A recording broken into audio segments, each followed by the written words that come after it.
안녕하세요. 운동하는 직장인입니다. 영상에 들어가기에 앞서 본 영상을 포함하여 운동일지 채널에 올리는 모든 영상들의 취지 및 방향에 대해서 먼저 말씀드리고 싶습니다. 누차 말씀드리지만 저는 운동 전문가가 아닙니다. 취미로 운동하는 생활체육인이고 평범한 직장인입니다. 하지만 더 강해지고 더 나은 퍼포먼스를 내고 싶다는 욕심이 있어서 전문가들 및 참고할 만한 자료들을 공부하고 스스로 적용해보며 나름의 가설을 세워 응용도 해보고 그 결과물들을 운동일지 채널에 남기고 있습니다. 운동을 하면서 또 관련된 내용들을 공부하면서 느끼는 점은 정답은 없다라는 점입니다. 개인마다 환경이 다르고 능력치가 다르기에 운동 이론들이 적용되는 방향도 개개인에 따라 바뀌어야 하고 그렇기에 어떤 방법만이 옳다라고 말할 수는 없다고 생각합니다. 그렇기에 제 채널을 구독해 주시거나 혹은 우연찮은 기회에 이 영상을 시청하게 된 여러분들께서 제 영상을 저라는 실험체를 통해 연구를 하는 하나의 임상시험 과정으로서 좋은 내용들은 스스로에게 적용하고 또 그 과정에서 나오는 시행착오들은 피하시는 용도로 접근해 주시면 더 감사하겠습니다. 또한 제가 참고한 자료들의 출처는 영상들을 통해 소개해 드릴 테니 관심이 있으신 분들은 그 자료들과 더불어 그 자료들을 키워드로 하여 더 공부해 보시면 운동을 하시는 데 있어서 더 도움이 되지 않을까 싶네요. 이번 영상을 통해 다뤄볼 내용은 다음과 같습니다. 이번 영상은 지난 심폐지구력 프로그램 도입에 이어 스트렝스 프로그램 도입 내용에 대해 다뤄보고자 합니다. 구체적으로 프로그램 개편 배경, 프로그램 개편 방향, 캔디토 6주 프로그램 도입 내용, 피로관리 및 영양 관련 내용, 캔디토 6주 프로그램 1사이클 결과 및 간략 후기입니다. 프로그램 개편 배경입니다. 개편 전에 하던 운동 루틴은 보시는 바와 같습니다. 몇 차례 언급했기 때문에 간단히 넘어가겠습니다. 앞서 보신 루틴과 같이 하루 2시간 30분 이상 운동을 함에도 근력, 심폐지구력 및 퍼포먼스 등 모든 측면에서 정체기가 도래했습니다. 로잉 1000m 타임 트라이얼은 지난 1월부터 프로그램으로 추가하고 약 4개월가량 진행했는데 지난 영상에서도 말씀드렸듯 오버트레이닝에 전조를 보이다 결국 몸살에 걸렸습니다.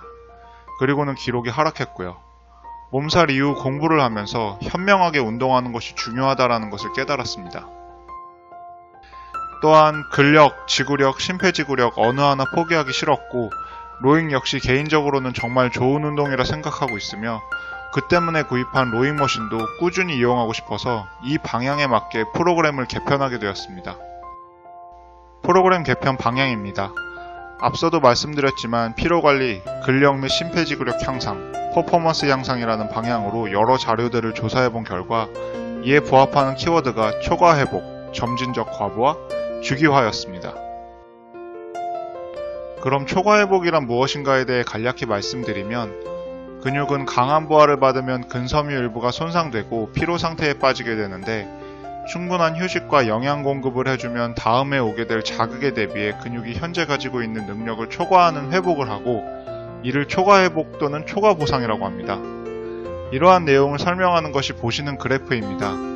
페이지 3 초과보상 지점에서 새로운 부하를 주어야 상승 곡선을 그리며 퍼포먼스가 향상한다는 거죠. 다음으로 주기화란 무엇인가 하면 간단히 말해 회복 효과 및 근력 등 체력 증가를 위해 주기에 맞춰 운동 프로그램을 변경하는 방법이라고 합니다. 보다 상세하고 친절한 설명은 TJ 스트렝스 채널의 주기화 훈련 이론편을 참고하시면 더 이해가 빠르실 겁니다. 여러 자료들을 찾아봤지만 약간 오글거리는 것 빼고는 이만큼 정성을 들여서 알기 쉽게 설명한 자료는 없었습니다. 링크는 영상 설명에 적어둘 테니 들어가셔서 보시면 됩니다. 또한 스트렝스에 관한 다른 내용들도 영상미 있게 잘 편집되어 있으니 관심이 있으시면 해당 채널에서 시청하시면 많은 도움이 되지 않을까 싶네요. 앞서 참고하시라고 말씀드린 영상의 이태조님은 파동형 주기화에 조금 더 방점을 두고 영상을 작성하신 듯 싶은데 지겹도록 말씀드리지만 저는 선수도 아니고 운동을 좋아하는 평범한 직장인이므로 피로관리와 부상 없는 점진적 성장에 방점을 두었고 그렇기에 선형 주기화 프로그램을 선택했습니다.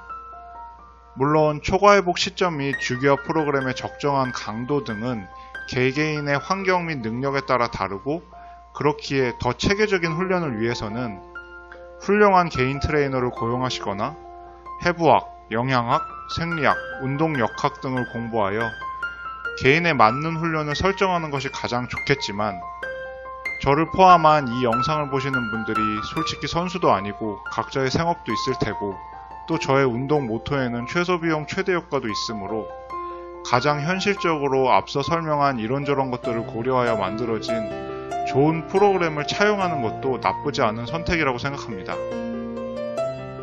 저는 그래서 현역 파워리프터면서 본인이 사용하는 프로그램을 친절히도 무료로 배포하는 캔디토의 6주 프로그램을 사용하게 되었습니다. 이 영상을 찍고 있는 2019년 6월 8일 현 시점에서 이 프로그램을 2사이클째 돌리고 있는데, 지금은 이 프로그램에 대한 리뷰를 하기에는 부족하다고 생각하고 있고, 최소 3사이클 정도는 완수하고 나야 리뷰를 할 수 있다고 생각이 들기에 나중에 자세히 리뷰해 보도록 하겠습니다. 이 프로그램에 대해 관심이 있으신 분들은 화면에 보이는 캔디토 트레이닝 HQ 홈페이지에서 직접 설명 PDF와 엑셀을 받아보시길 추천합니다. 영상 설명에 링크도 적어 놓을 테니 참고하세요. 당연하게도 이 파일들은 영어로 되어 있는데 글이 어렵지 않은 영어로 되어 있고, 또 친절한 능력자들이 이를 번역한 것들도 돌아다니니 조금만 검색해 보시면 금방 찾으실 수 있을 겁니다. 저는 이 캔디토 6주 프로그램을 기본으로 하되 평일에만 체육관을 갈 수 있는 사정을 고려하여 1주차 및 2주차 목요일 상체 프로그램을 삭제하고 금요일 하체와 토요일 상체를 하나씩 당겨서 목요일과 금요일에 수행하고 있습니다. 그리고 보조운동으로 복근과 유산소를 추가했고, 토요일 로잉 1000m 레이스, 일요일 회복운동으로 VO2 max 65% 이하로 로잉 30분을 진행했습니다. 유산소 보조운동 부분은 두 번째 사이클부터는 심폐지구력 강화 프로그램으로 변형하여 도입하였습니다. 해당 내용에 관심이 있으신 분들은 심폐지구력 강화 프로그램 도입 영상을 참고하시면 됩니다. 스트렝스 프로그램과 심폐지구력 강화 프로그램의 병행 결과는 추후 캔디토 프로그램 리뷰 시 같이 리뷰를 해볼 생각입니다. 프로그램 최초 설정 기본 1RM은 벤치 130, 스쿼트 130, 데드 190이었습니다. 사이클을 진행하면서 느낀 점은 여기서 1RM은 정자세로 컨트롤할 수 있는 1RM 무게로 설정하는 것이 중요하며, 이를 수치화하자면 본인 1RM의 90% 내지 80%로 설정하는 것이 적당하다고 생각합니다. 프로그램 개편을 위해 이런저런 자료도 찾아보고 공부하면서 느낀 건, 운동은 운동 수행 그 자체뿐만 아니라 휴식과 영양까지가 운동이라는 사실이었습니다. 친절한 캔디토는 프로그램에 휴식도 충분히 반영해 두었고 영양도 설명해 두었습니다. 첫 사이클에서는 그동안 가동 범위를 충분히 사용하지 않았어서 그런지 하체 프로그램 진행 후 근육통이 있었습니다. 과연 다음 하체 프로그램까지 이게 회복될까 하는 두려움이 생길 정도였는데, 루틴을 그대로 따라 휴식을 취하니 신기하게도 다음 하체 프로그램까지 근육통이 사라졌습니다. 물론 이는 개인차가 있겠지만 두 번째 사이클을 진행하는 지금까지도 피로로 인해 루틴을 진행하지 못한 적은 없었습니다. 영양에 관해서는 캔디토의 설명보다는 영상에서 보이는 피톨로지라는 채널의 우수라는 스포츠 영양사의 영상을 추천해드립니다. 해당 채널은 영양 이외에도 운동 및 근육 성장 원리 등 운동과 관련된 양질의 자료들을 게재하고 있기에 운동에 과학적 접근이 관심이 있는 분들은 다른 영상들도 한 번씩 시청하시길 권장합니다.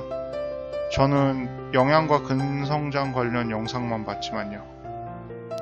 찾아보시기 귀찮은 분들을 위해 간단히 영양 섭취와 관련하여 정리하자면, 영양 섭취 비율과 관련해서는 보통 한국인에게 권장되는 영양 섭취 비율은 탄수화물 55에서 60%, 단백질 7에서 25%, 지방 15에서 30%입니다. 다음으로 몸매 관리 또는 운동을 잘하고 싶은 사람이라면 탄수화물 40에서 50%, 단백질 20에서 30%, 지방 20에서 30% 비율의 영양 섭취가 권장된다고 합니다. 영양 섭취 타이밍과 관련해서는 다이어트가 아니라 근성장을 목적으로 한다면 운동 직후 바로 단백질을 섭취하는 것보다 탄수화물, 정확히는 탄수화물에서 분해되어 나오는 당을 섭취하는 것이 더 효율적이라고 합니다. 이유를 조금 더 설명하자면, 단백질은 탄수화물 부족 시 당 신생을 통해서 에너지원으로 사용되어 골격근 합성에 이용될 가능성이 감소되기 때문이라고 하네요. 운동 직후 탄수화물 섭취와 관련해서는 단당류가 다당류보다 흡수가 빨라서 더 좋다고 하며, 더불어 탄수화물 섭취로 인하여 혈당이 높아지면 인슐린이 분비되어 근육 합성, 즉 동화적용에 도움이 된다고 합니다. 이를 기초로 제가 적용한 내용을 보여드리면 다음과 같습니다. 기상 직후에 프로틴 한 스쿱을 마시고 점심 식사로는 일반식으로 자유롭게 식사를 합니다. 퇴근 이후 운동을 하고 난 직후 탄수화물 섭취를 목적으로 꿀물을 마시고 샤워 후 프로틴 한 스쿱을 마셔줍니다. 집으로 돌아와서 목살 250g과 햇반 2분의 1을 저녁으로 먹어주고 약 2시간의 소화 시간을 가진 후 잠에 듭니다. 다음으로 앞서 설명드린 내용들을 한 사이클 수행한 결과입니다. 프로그램 최초 시작일은 2019년 4월 15일이었고 종료일은 2019년 5월 24일입니다. 중간 2주차에 개인 사정으로 해당 주차 프로그램을 제대로 수행하지 못했기에 월요일 하루 동안 상, 하체 동시 진행 후 그 다음 주에 2주차를 다시 진행했습니다. 마지막 6주차에는 디로딩과 관련하여 3가지 옵션이 주어지는데 저는 그 중에서 디로딩 스킵 옵션을 선택하여 5주차에 운동 수행 반복수로 다음 예상 최대치를 설정하였고 현재 두 번째 사이클을 진행하고 있습니다. 5주차 결과로는 스쿼트 4회 반복, 벤치 2회 반복, 데드리프트 4회 반복에 성공하였습니다.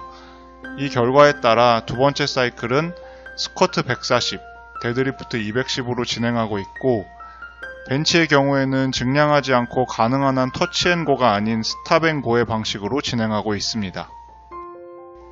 마지막으로 캔디토 6주 프로그램 한 사이클을 마치고 느낀 점을 간략하게 말씀드리면 이전에 비하여 운동 시간이 현저하게 줄었습니다. 보조 운동을 제외하고 본 운동만으로 놓고 보자면 1시간 안쪽으로 프로그램이 끝나며 오프데이까지 감안하면 훈련량이 현저히 감소했습니다. 이와 관련하여 앞서도 말씀드렸지만 피로관리 측면에서 탁월하다고 느끼고 있습니다. 연속으로 두 사이클을 진행하고 있음에도 오버트레이닝이라는 느낌이 전혀 없습니다. 결과적으로 캔디토 6주 프로그램은 근성장과 스트렝스 향상을 균형 있게 노릴 수 있는 양질의 프로그램이라고 생각합니다. 제가 준비한 영상은 여기까지입니다. 시청해주셔서 감사합니다.